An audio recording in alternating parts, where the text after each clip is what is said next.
Well, it's been quite a while since I've done a video.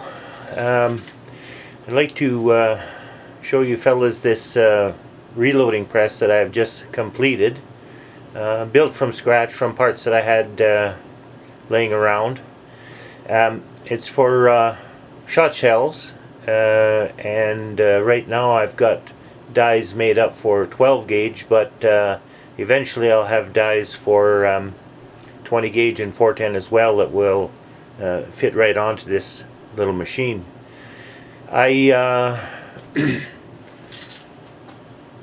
kind of needed something small, and I was looking at the Russian ones, and I quite like the design on them for the press action, just with some kind of a roller wheel, and so I copied that idea. The Russian ones look like they're a good machine, but they're quite they're made a lot of plastic and they don't look too tough.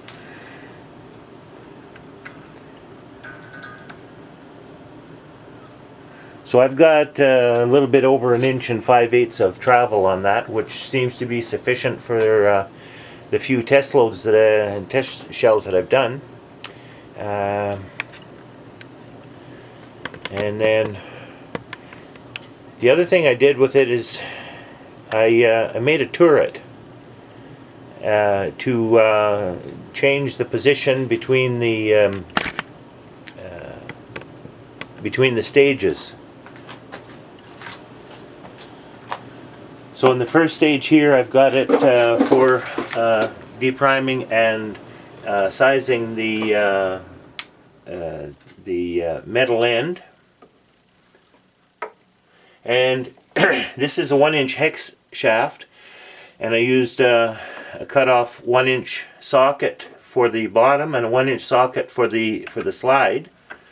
And I just machined out a space here, so to change the setting you just lift it up into that space and turn it for your second and third stage, priming and then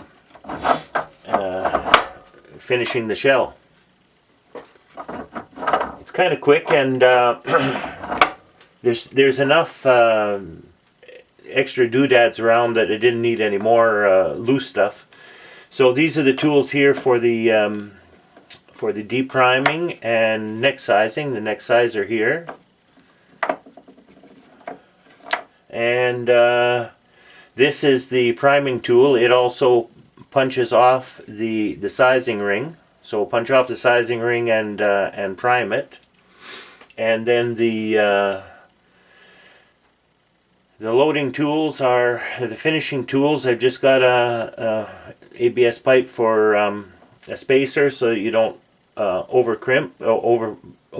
force the shell and collapse it. So you start off with a mech crimp starter. I've got both 8 and 6 for 12 gauge, and then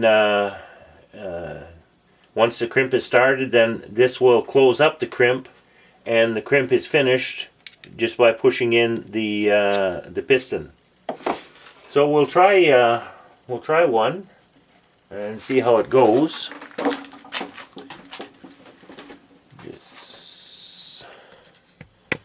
Just set the camera a little bit different, I guess. That should be not bad. So I've got some rangefind here. These are some Remington hulls, and slip on the sizer, put in the tube, and then this here is to push it evenly down and to let the spent primer out. And there, the spent primer is out. Go to the second stage, and pop the hull on the second stage, put the primer in.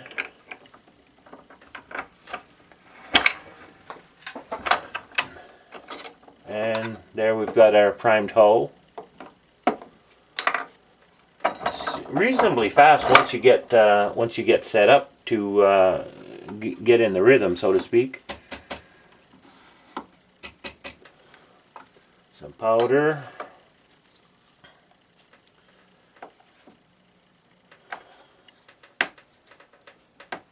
These wads are a little bit difficult, and of course I'm going to get a really difficult one here. There we go. And you can just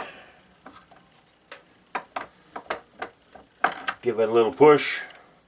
You can tell when the wads are in far enough by the amount of space left over there. Now I'm loading some buckshot today.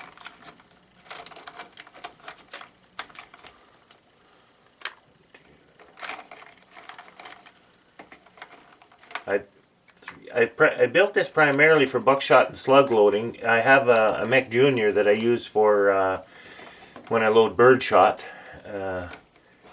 Excellent machine, of course, but of course they don't drop buckshot very well, and if you're just using them for dropping the powder, there really isn't too much of an advantage. It's still time consuming. And I'm following a recipe out of one of the BPI books when it calls for an overshot card on it. So the sleeve goes on, and the crimp starter goes on. Push it down to the end of the tube, and there the crimp is started.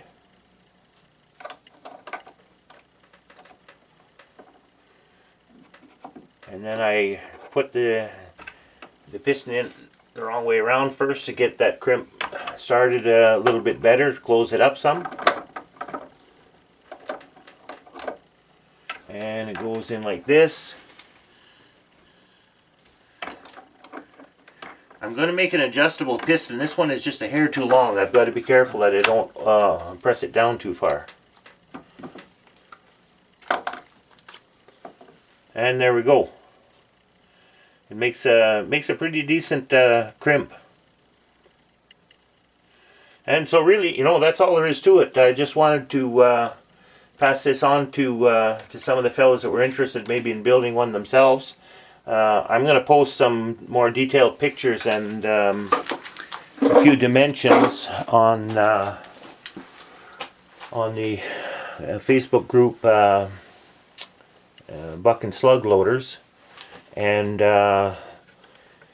if anybody's interested in building one, it'll get the basic dimensions, and of course it'll all depend on what kind of components you have available to you.